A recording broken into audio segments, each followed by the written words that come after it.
Kia everybody, how are you?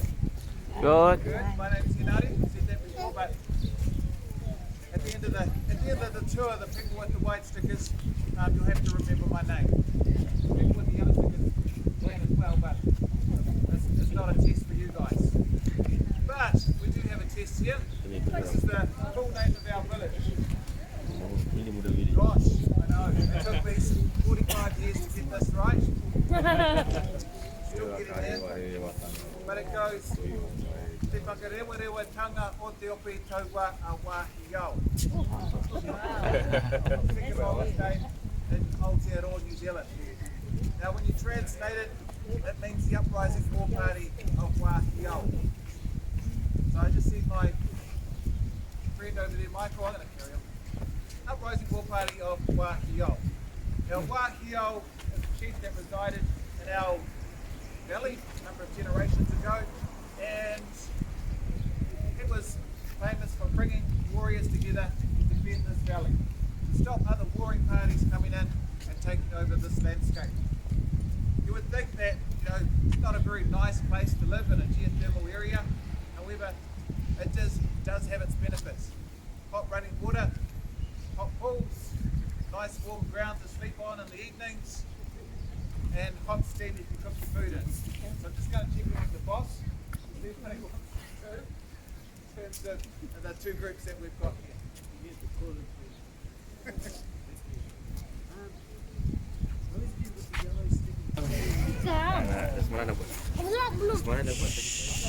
So who can tell me the whole name of the village? Alright, go. Te Te WHAKAREWAREWATANGA o te opi TAUA a WAHIAO. Now it is compulsory to attempt to say our name before we go in. You pay $1 million to get into the village, but you still don't get in if you don't get to say a village name. So I've said it twice now. I've said Te WHAKAREWAREWATANGA o te opi TAUA a WAHIAO 3 times. Now that village name I've said it translates into, or traditionally translated into the uprising war party of WAHIAO, but it also can translate, looking at today's context, the uprising steam of WAHIAO. So as you come into the Rotorua, come into the village, there's lots of steam vents that pop up around the village. So it refers to that, it refers to the uprising steam of WAHIAO. Te WHAKAREWAREWATANGA o te opi TAUA a WAHIAO. Right, your turn. It's on your map, but it's also written up over there. I'll count you 1 on 4. 1, 2, 3, 4.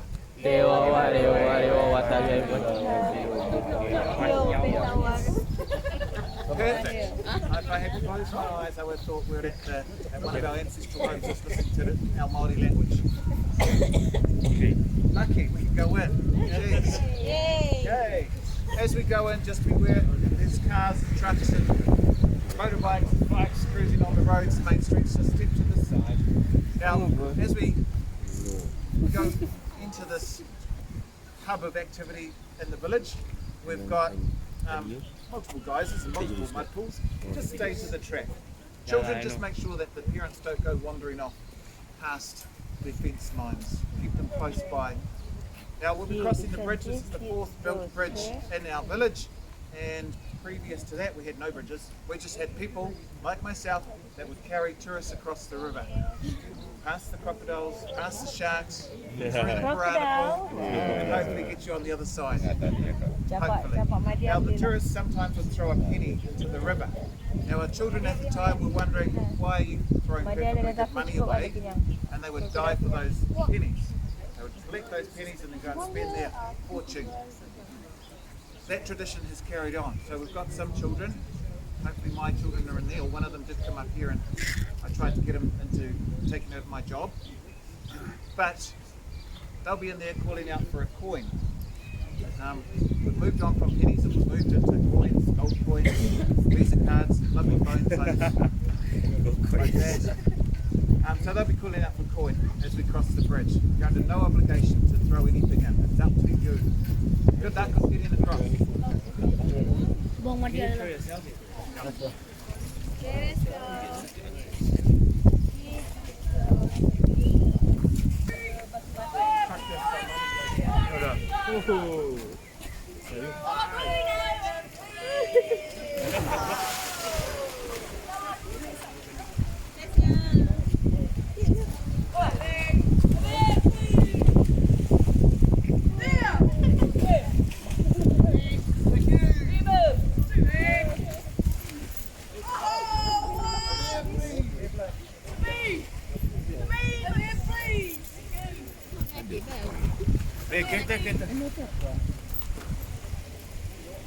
Thank you.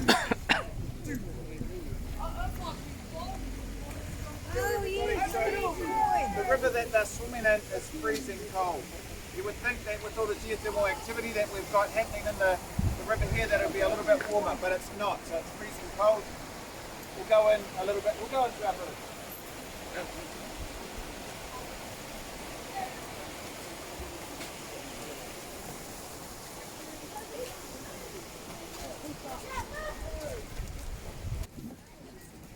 So I stopped here for a couple of reasons, so that the rest of us can catch up.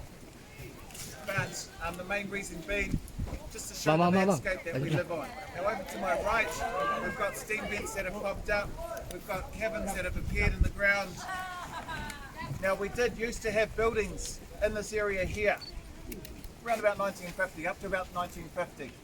And then, you can see the foundation over there, and then the land through geothermal activity got thinner and thinner and the buildings broke away into the chasms. So we no longer use this space. We're just used to that this is going to happen in our landscape. You know, we can live here for this amount of time, or this amount, we don't know. We don't know how long we're going to be here for, but we're going to use the resources that we've got. We do have a model house over here. It's made out of kāpunga logs. Now those kāpunga logs were fantastic to use because, generally speaking, when you cut them, you went to replant them, they regrow again. When they regrow, you've got two logs together, they grow together and they knit up any holes in the house.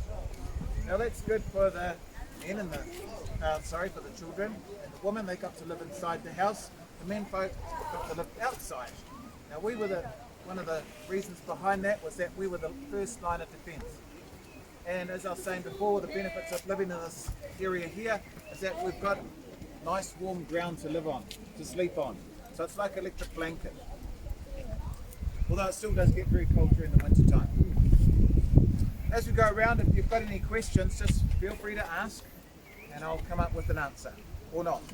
We've got Google. We've got access to Google, so we'll be alright.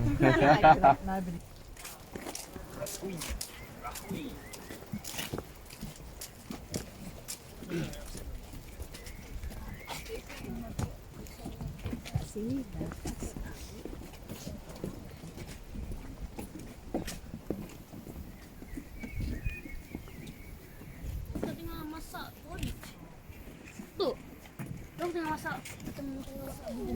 Bubur? Bawa ni? Supper.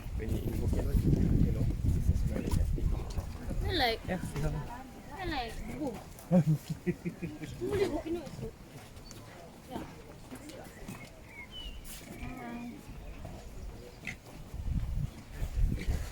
Oi, bau. Sedap. Ada rekan juga. Ini model. Akhir hari bau belerang.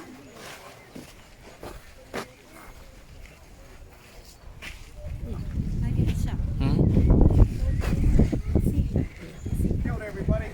So, no mai haramai ki tēnei wāhi, ki tēnei ki wāhi o tā mātou rāhui. Welcome to our rāhui. This is our outdoor cooking and bathing facility. We do our cooking in this area here, and we'll head down to the bathing area in a little bit.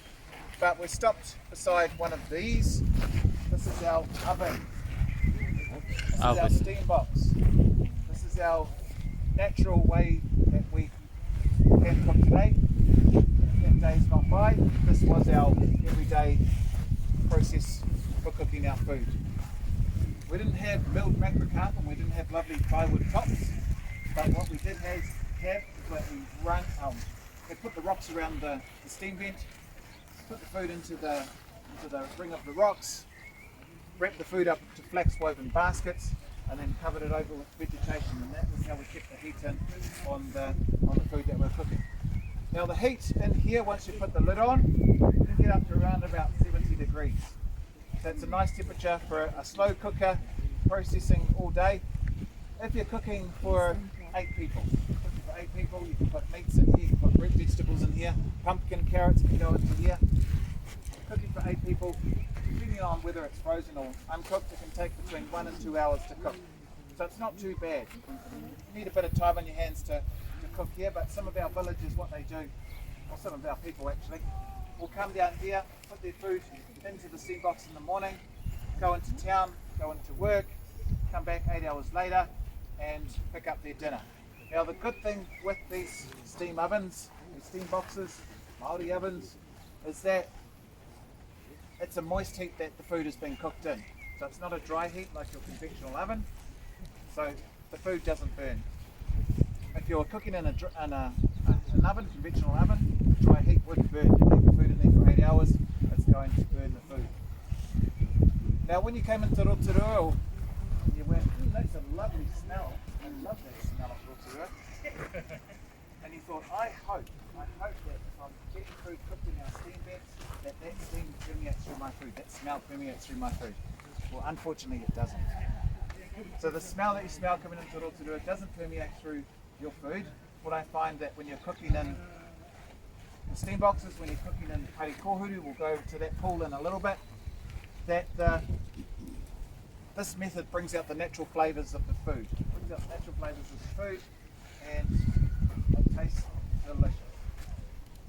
Our family doesn't eat meat, so when we're cooking in these steam boxes here, we're just cooking vegetables, and it doesn't take very long to cook our food. We've got about, depending on the time of the year, about 30 to 70 people that reside in the village itself. We've got about 15 homesteads in the village itself, and we've got, as I say, 30 to 70 people, but it can go up. The number can increase over the holiday period, over Christmas period.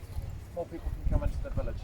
Anyone that has tribal connections to 2 tribes that reside in this valley can come and use these resources. They can come and use the steam boxes, they can come and use the POHUTU to cook their food, they can come and bathe.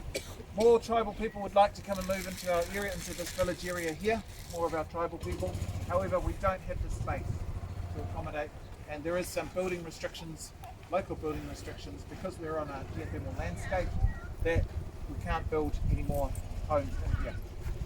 This house over here to my right with the white walls and the red roof, that house there was being lived in up until about 2008. And what happened with that, geothermal activity kicked in and steam vents appeared inside that house. The foundations had weakened and that house was condemned. So no one can live in there. The family that owns that homestead still has ownership, still has a footprint into the village here. However, we can't do anything with that house apart from going, well, that's the reality of living in this space here. For example, our footprint into this village here is a block of land and we've got multiple owners attached to it. So come the time when someone wants to build on it, you have to talk to all the owners, and that's problematic. I could build a house tomorrow and then we'll have the rest of my 100 cousins coming in to live with me as well, or kicking me out of the house. So it gets problematic, so it sits there, just sits there. But we still have our footprint into the village. So I'll open up the steam box, we'll have a look inside, hopefully there's something inside. If not, someone's tricked us and just shut the lid. But just be mindful, be careful when the lid comes open, because the steam does get quite hot.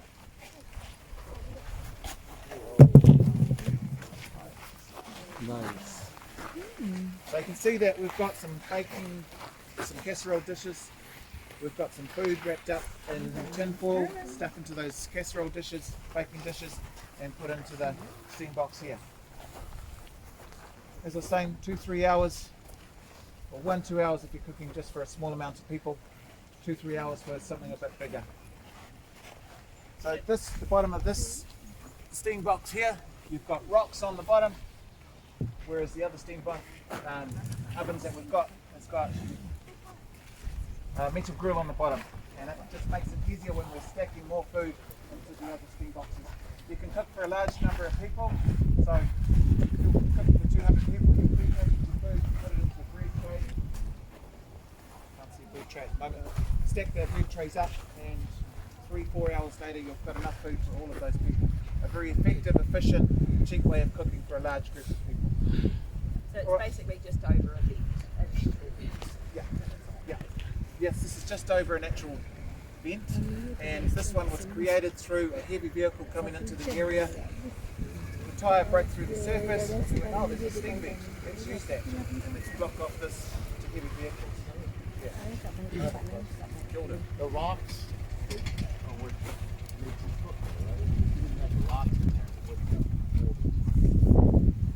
In this process here, it's not the rocks that are you pulling some clay out.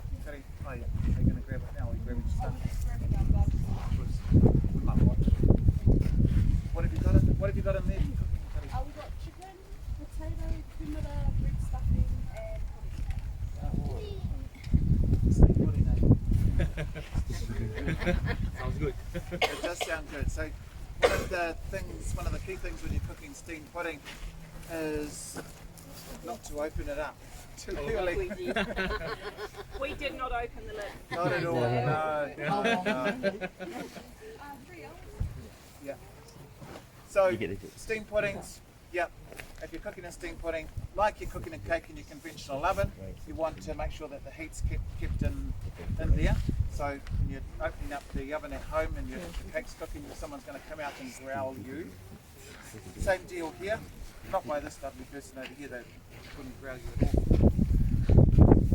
But when your pudding's first put in there, it's best to keep the lid on. It is an active fault line. We have earthquakes, yeah. So there's lots of little earthquakes throughout the year. There's lots of little geothermal releases throughout the year. You can smell the food. Yeah, it smells good. Yeah, it does. It does smell good.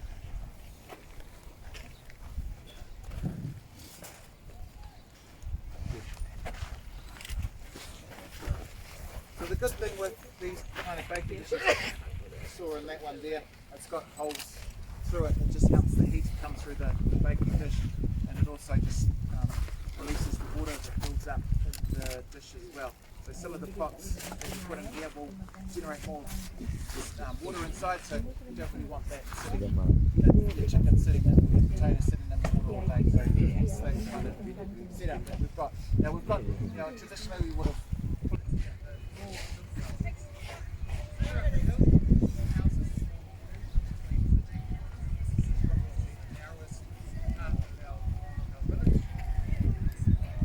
all there. You can see some of our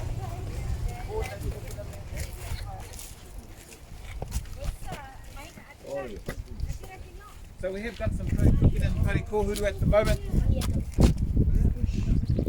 So Pari Kohuru is a fantastic place to cook your green leafy vegetables, great place to cook your corn, eggs, carrots. It doesn't take very long to cook. Corn in here, that's one of the main vegetables that we cook in this book here. Try It's like a memory.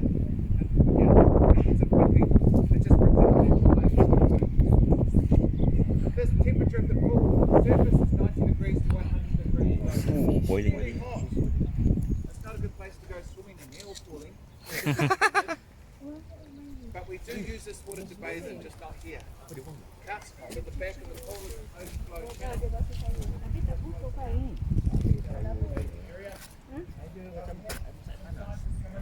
Putih ke apa dia dah. Yelah, tak Dry dia pun. I know, tapi air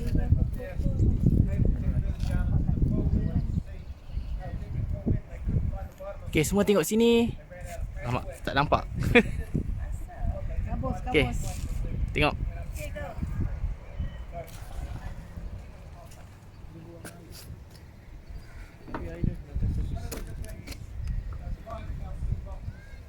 macam biru-biru air dia.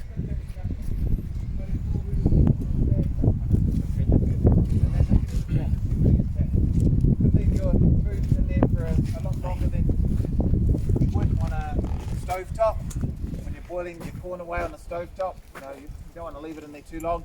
But with this method here, it I do find that the food's integrity is kept intact. I have forgotten that I put corn in here, come back 2 hours later, and then here the food's integrity is still kept intact. If we was to try that on a stovetop at home 2 hours later, your food would be gone, mush. Any questions, whānau? Now I am using this word whānau. Now I'm guessing that you know what kia ora means. What does kia ora mean? Welcome, hello, goodbye, please and thank you. Yeah, yeah, exactly. Hello, aloha.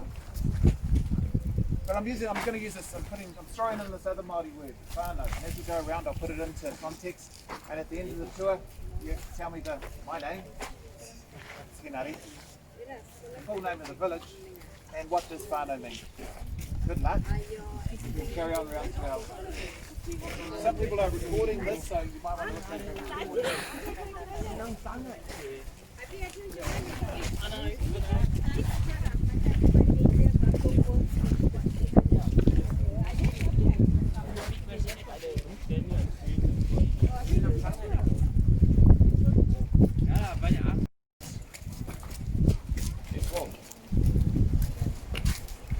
We did touch the water and ran that water across the fingers. It feels quite silky, quite oily, and that is why we call these baths oil baths.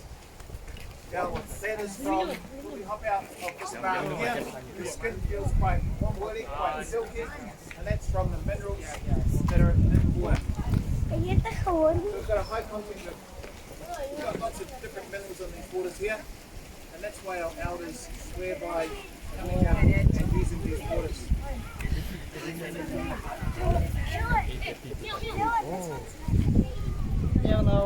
So this is one of our 2 outdoor bathing areas.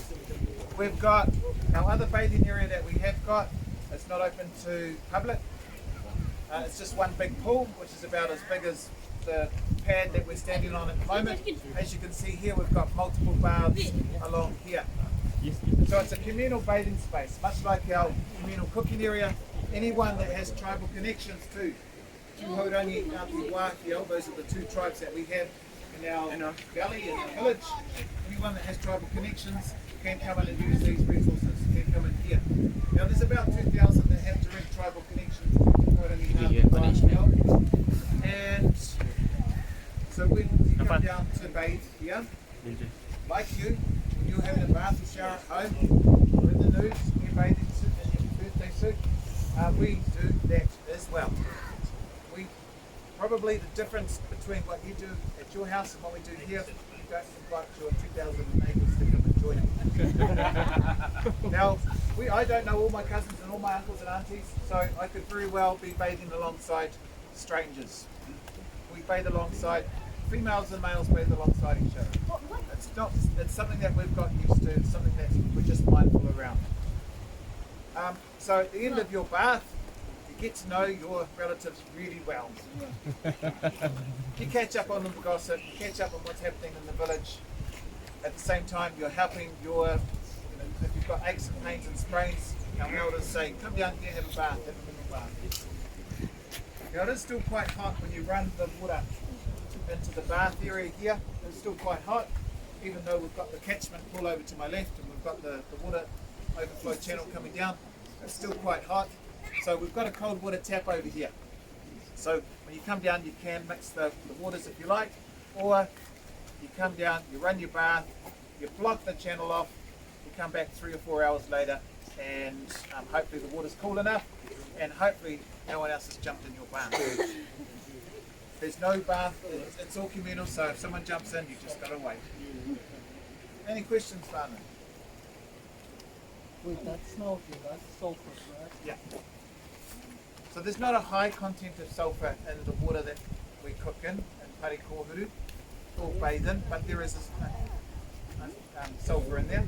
You can see some of the minerals that have discoloured the rocks. So over to my left you can see a staircase, a rock staircase over there, and the sulphur being the yellow that's coloured the rocks over there, the calcium being the white, and the brown being the copper, the iron, silica the grey. So these are some of the minerals that we've got in our waterways.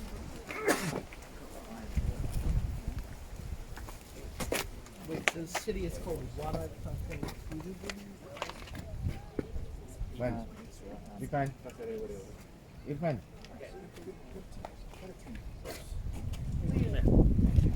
Alright, Barno, we're going to carry out And with sulfur. Now is iron and iron and copper.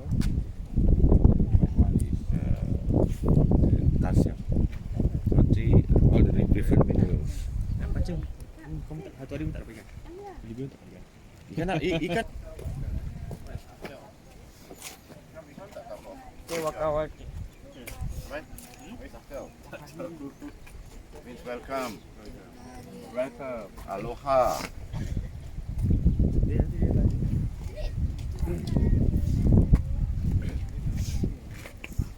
Oh, what there? Oh. It's like when you put a octopus inside, right? You put Izzat.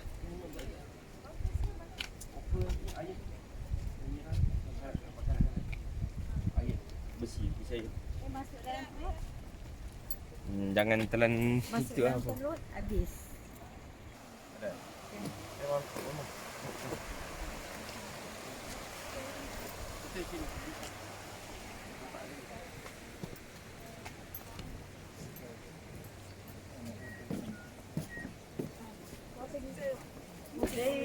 There is a different Maori language, right? Yeah. And is there a written language too? What?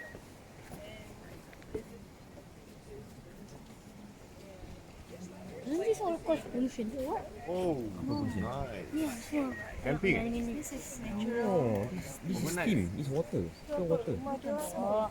Camp ni kantin pun dia. Ini contribute to water cycle. Yes. School campfire.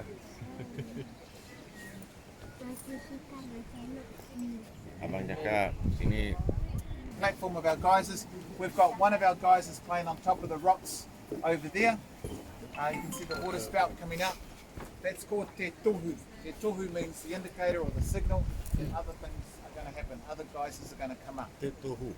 And to the left-hand side of te tohu is POHUTU. Now POHUTU's not playing at the moment, and also, but by the time we get to, as you can see, te tohu's starting to take off a little bit more on the right. The only one going at the moment. See the water night. So yes, we've got three geysers, but one of the three are playing at the moment. We're going to carry on, and then by the time we get to the upper going platform, they should be both going. Fingers crossed. Big splash or explosion.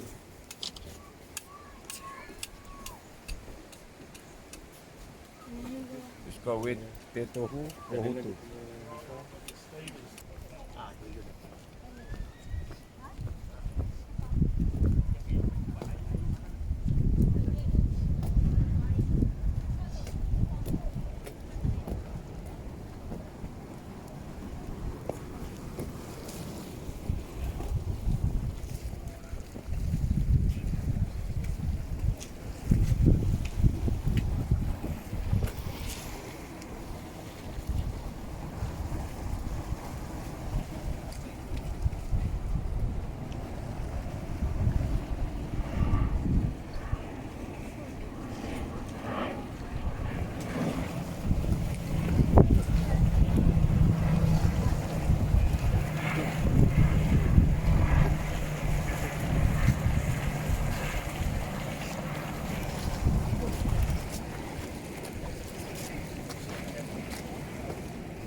Makan tu kabus.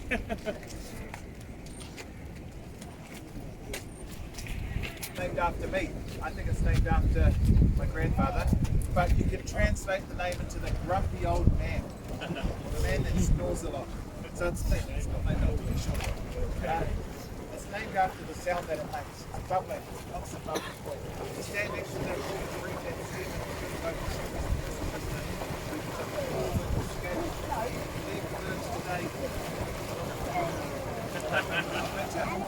It's like a sauna, so you'll be losing weight at the same time. It works, honest. So the main thing we use this pool here is to blanch the green from our New Zealand flags. So when you get to go to the, if you're going to the cultural performance later today, the ladies will be wearing a POHUTU skirt, a traditional Maori garment skirt, and it's made out of New Zealand flags. Part of the process is to boil that leaf in boiling water, and it helps take the green out of it and curl the leaf. We'll carry on, whānau.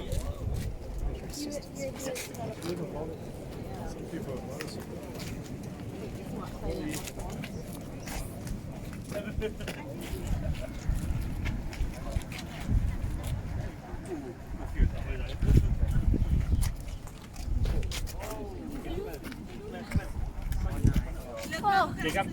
Let's go. This is real. Afi one younger ni. Firmer. My wrinkles gone. Oh ya, my face feel colder. Sekejap ya. Ya cepat. This tua. Ikut tua dulu. The brown is the iron and copper.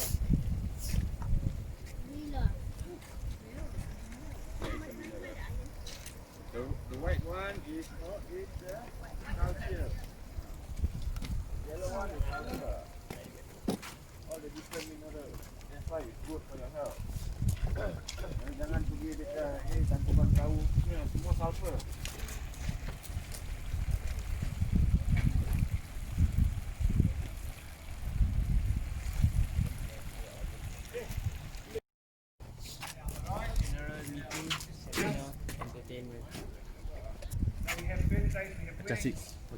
Some of the celebrations that we have here, we also have learning workshops that happen here as well.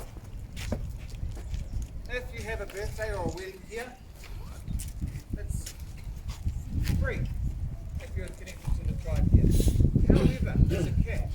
You may invite 50 people to your birthday, but you've got to know that anyone that has tribal connections to TOHU and Ngāti Wāhio can turn up here. Again, 2,000 people turning up. You've got to feed them. So we don't get a lot of weddings here. We get a lot of birthdays here. But the last 21st that we had here, the lady that had her 21st here, she got a traditional, she got a TAUA book, she got a traditional Maori female tattoo, chin tattoo. And that was part of her process of connecting to our culture and our way of being. So they held the ritual here, process here, and then they went up to get the work done up the road to the shop. So those kind of things happen here. We also have sad occasions that happen here, and the main one being funerals. So our funerals, generally speaking, last for about 3 days. Person, a lovely house, 3 days, and that gives other family, other tribal members, colleagues to come through and pay their respects to the person that's laying in state. With our house here, you're looking at a person. The house is a personification of a person. Now we've got WAHIAO, carved figure at the top apex of the house. That's WAHIAO, our chief. When you're looking at the house, you're looking at the person, the two arms of the two barge boards which go down diagonally on either side of that top apex of the building. The two legs are on either side of the building going straight up and down, two barge boards going straight up and down. When you're standing in the porch area, that's the mind, the brain area. Go through the door, that's the mouth, the eye being the window. When you're inside the house, you're inside a person. Now when you go inside a house, your actions slow down, become a bit more gentle, a bit more mindful. However, there's a different story when you're out here on this space out here. This is the marae ātia. This is where Tūmatauinga hangs out. Tūmatauinga is our god of war. And in times gone by, when we didn't know the intentions of the group that was coming on, we would meet them, greet them, take them through the formal process outside. We didn't want to take them inside the house because we didn't know what they were up to, what they had planned. If they came with ill intentions or not. So we greeted them out here. All our tribal people would come down and make sure that if there was was any trouble, they'd be available to pitch in. So tūmataunga. Actions are a bit more boisterous. If we've got debates, if we've got things that need to be worked through, more than likely it happens out here in the realm of tūmataunga. Inside, the God of peace, Rumamatane, things slow down, things are a bit more mindful. Our carvings inside the house are also to do with our ancestors that resided in the Rotorua area. Two of the ancestors that will be in the cultural performance today, Tāne Kai and Hene Moa. We've got two of those carved figures inside the house, much like the carved figures inside the porch area that are going straight up and down. The figures on the outside are also to do with pan tribal stories on the outside here. Thinking about learning workshops, thinking about our tribal people, and our tribal people looking to bring our elders looking to bring our tribal people back to the marae, back to the ancestral home, to learn our language, to learn our stories. Now the schooling system that we have set up at the moment is that it's not compulsory to learn Māori language and culture in New Zealand, even though it's the first official language of New Zealand. It's not compulsory.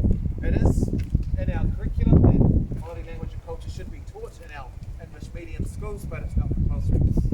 The outcomes that were coming out of our English medium schools around knowing our Māori language and culture was not up to speed. And so in the 1980s, our people set up our own education system, starting with our our children aged from 0 through to 6-year-olds. Now that was the instigation of starting our schooling system. Our people can choose whether they want to be in the English medium school or whether they want to be in our Māori language and cultural schools. And it's not just for Māori type of people, it can be for anyone that is interested in learning about Māori language and culture. But our elders are saying, come back to our ancestral homes, we'll teach you about our dialect, we'll teach you about our stories, we'll teach you about our songs, come back to our ancestral home. So that's the drive at the moment. Rather than teaching a pan-tribal type of language, generally speaking, our Māori language can be understood between each other, whether we're at the top of the North Island or we're at the bottom of the South Island. We can generally understand each other. The sentence structures are the same. There might be different words. There are different words for different things, but there's not a whole lot of difference. However, yes, there is some tribal dialectal differences. So that's why our elders are saying, come back to your ancestral home, come back to learn your own village language. Any questions, Father? If you get a chance, it's the indicator, and it's on the right hand side of those two water spouts. The big splash POHUTU is on the left hand side. Now POHUTU, the one on the left hand side, does go bigger than that. So I'm not too sure whether she's building up some more or dropping down. I'm kind of guessing that she is building up. I'll put my money on that she's building up. But our geysers go every hour. Every hour the geysers go. And Mother Nature ultimately dictates whether it's 55 minutes or 50 minutes or how long they go for. So at their peak, they'll go for 5-10 minutes and then they'll just drop down or build up on either side of that time frame. On the other side of the geysers, we've got Te Puia. Te Puia is a New Zealand Māori Arts and Crafts Institute, and they have, we used to be one big entity, one big company.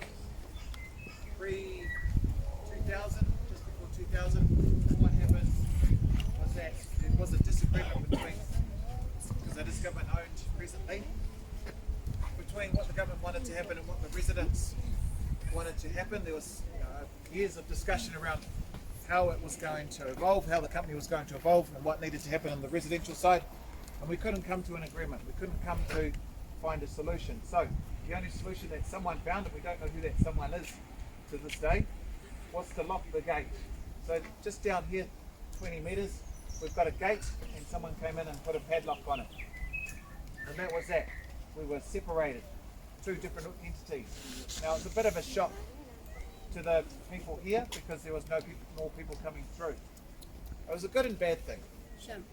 It was good in that it helped instigate us to create our own business, our own branch arm. So this is the Maori living village on the side where our people live alongside the geothermal resources. The other side is more focused on the arts. We do share the geysers. We share the geysers. But yeah, we've got a big focus on the arts. They have a scholarship program for carving, for weaving, and our tribal people can apply to go there. 3 years later, you can come out with your carving or weaving scholarship roll ticket. So there is negotiation happening at the moment, and we're going through a treaty negotiation between the government and the tribal people here. And part of that treaty negotiation is that the valley is going to be handed back, the business is going to be handed back to the tribal people. So how that's going to look going forward is, anybody's guess. Please come back in 30 years' time and I'll let you know how that pans out. It's going to take a long time to work it out. The geysers feed the blueies down there. Now the blueies is our local swimming pool. For some people it's our local swimming pool. For others it's not our local swimming pool. Our younger generation say, yep, that's our swimming pool, we go down there. Elders, older uncles, aunties, they'll say, no, it's not where you go to swim. And so there's a tension there. Again, come back 30 years' time, we'll sort that out too. So our elders say that why not go down there is that it's quite a fragile environment. You've got lots of foot traffic down there, it's going to do damage to the environment. We ultimately as well, we don't know what Mother Nature's going to do. She may explode at any given time, and the further away we are, the better. So a bit of common sense around looking after the environment that we've got, a bit of sustainability. We're talking about sustainability. A lot of our people in the 1970s, a lot of the city folk would put their water pipe down into the ground, tap into the hot water and pull it up into their own homes, their own privacy of the homes. What that did, it reduced the water table and reduced the pressure that those geysers were able to go to.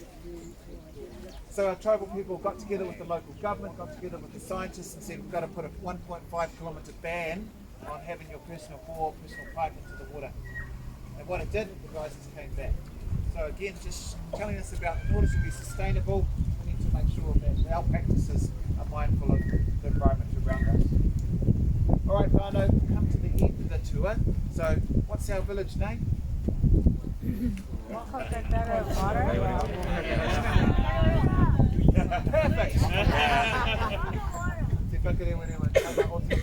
WAHIAO, or you can shorten all of that down to Waka Village. Waka Village or WHAKAREWAREWATANGA. You've got three choices. What's my name? Enare. Excellent. And what does whānau mean? Possibly either visitor, guest, or friend. All of those, and there's more as well. Any other guesses? Family, friends, visitors, guests.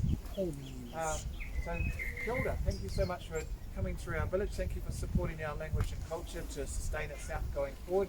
I'll finish with a Maori proverb, whakatauki, and it goes like this. Kia ha te menui o tēnei au, māku e kia atu kia koutou he tangata, he tangata. He tangata. What is the most important, precious thing in this world? It is people, it is our children, it is sustaining our culture going forward. Nō reira, tēnā koutou, tēnā koutou. Kia ora no e te whānau. Thank you everybody, have a great afternoon. Thank you.